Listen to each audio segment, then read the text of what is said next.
बिहार का बजट जो है वो पेश किया गया है और ये सरकारी पन्नों पर झूठ और जुमलों की स्याही से लिखा हुआ भाषण जो है माननीय उप मुख्यमंत्री सम्राट चौधरी जी ने पढ़ा है, मगर इससे जमीनी सच्चाई कुछ और है, वास्तविकता कुछ और है। और पूरी तरीके से जब हम लोगों की सरकार 2015 में महागठबंधन की थी,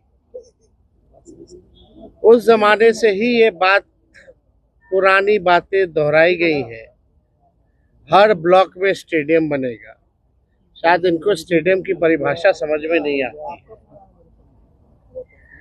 है। आज तक 10 सालों में या इतने सालों में आज तक जो है किसी भी प्रखंड में ढंग का स्टेडियम आज तक नहीं बना है। वही पुरानी बातें जो 5 घंटों में जो है पटना पहुंचेंगे, 4 घंटों में पहुंचेंगे, लेकिन स्थिति क्या है? पुल पुलिया टूटता रहता है, भ्रष्टाचार का भेंट चढ़ता रहता है। एक पुल मेगा जो पुल जो बन रहा है वो एक बार नहीं 3-3 बार टूटता है, फिर भी किसी पे कार्रवाई नहीं होती। हम लोगों को बिहार की चिंता है और इन लोगों को सरकार बचाने की चिंता है। हम लोगों को लगा कि इस आखिरी बजट में जो इस मौजूदा सरकार जो एनडीए की सरकार है नीतीश कुमार जी के नेतृत्व में, ये इन लोगों का आखिरी बजट है। अब ये लोग दोबारा सत्ता में आने वाले लोग नहीं। आखिरी बजट में हम लोगों ने कल मांग भी की थी कि 200 यूनिट फ्री में बिजली किया जाए, किसानों का जो ऋण है वो माफ किया जाए, उनको फ्री में बिजली उपलब्ध कराया जाए।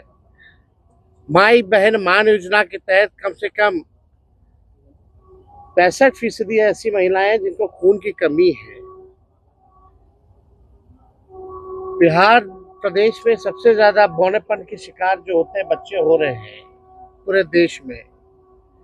इनको कम से कम 2,500 रुपया प्रति माह जो है वो दिया जाए। हम लोगों की मांग थी कि गैस सिलेंडर को जो है 500 रुपया कर दिया जाए। वृद्धा पेंशन, विधवा पेंशन, दिव्यांगों का पेंशन 400 से बढ़ा करके ये 1500 रुपए कर दे। लेकिन इसमें कहीं भी इस मौजूदा बजट में इस एनडीए की सरकार ने ध्यान नहीं दिया। लेकिन आखिर कब तक नहीं करेंगे? हम लोग हमेशा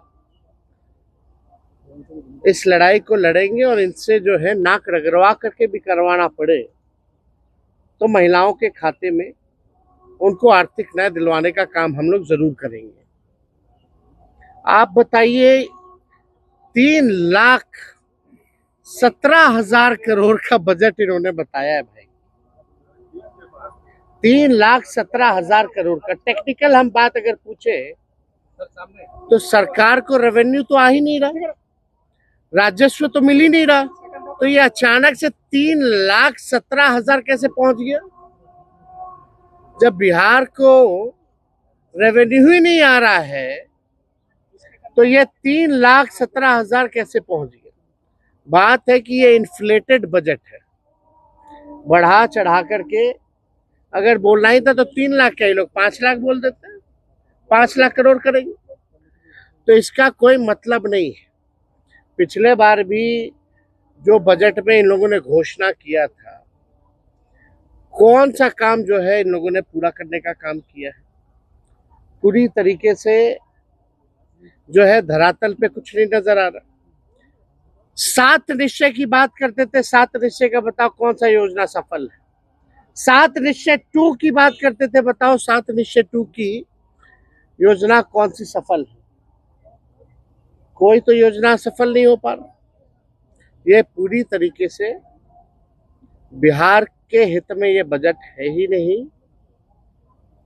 ये केवल कागजों पर जो है ये बजट जो है केवल रह जाएगा, जैसा कि हम लोगों ने पूर्व में भी देखा है।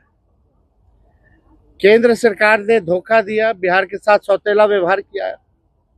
आप बताइए बिहार में साक्षरता को बेहतर करेंगे कैसे? इस पे बजट में कोई प्रावधान नहीं है, बल्कि बिहार साक्षरता के मामले में सबसे फिसड्डी राज्य है। प्रति व्यक्ति आय बिहार सबसे पीछे है पूरे देश में। प्रति व्यक्ति निवेश बिहार जो है सबसे पीछे है। किसानों की आय में सबसे पीछे है। सबसे ज्यादा पलायन बिहार में है। सबसे ज्यादा गरीबी और बेरोजगारी बिहार में है। कहीं कारखाने खोलने की बात नहीं कही गई, कहीं फैक्ट्री लगाने की बात नहीं कही गई। कहीं भी आप देखिएगा नौकरी, रोजगार कैसे नौजवानों को उपलब्ध कराएंगे इसकी बात नहीं की गई। कैसे पेपर लीक रोकेंगे इसकी बात कहीं नहीं कही गई। पूरी तरीके से लॉ एंड ऑर्डर के बारे में कोई चर्चा नहीं, बल्कि अपराधी जो है आजकल प्रशासन के लोग जो है वो असुरक्षित महसूस कर रहे हैं। पुलिस कर्मियों को जो है मारा जा रहा है, कभी कौन माफिया मार दे रहा, सर फोड़ दे रहा, कभी गोली चला दे रहा। पुलिस का मॉडर्नाइजेशन कैसे हो इसके बारे में कोई चर्चा इस बजट में नहीं है। पलायन को हम कैसे रोकेंगे इसके बारे में कोई चर्चा नहीं। बंद चीनी मिल हो, जूट मिल हो, इसको कैसे